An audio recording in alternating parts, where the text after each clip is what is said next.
gamit natin.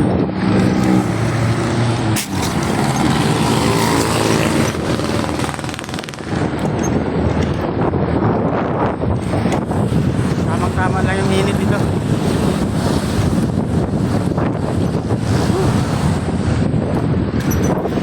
Pauwi na tayo guys, pauwi.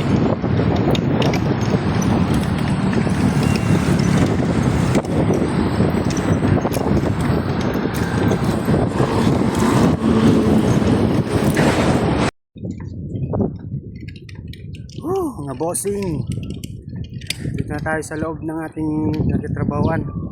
Simula sa may kalsada hanggang dito. Kaya natin. Itong bike lang gamit natin.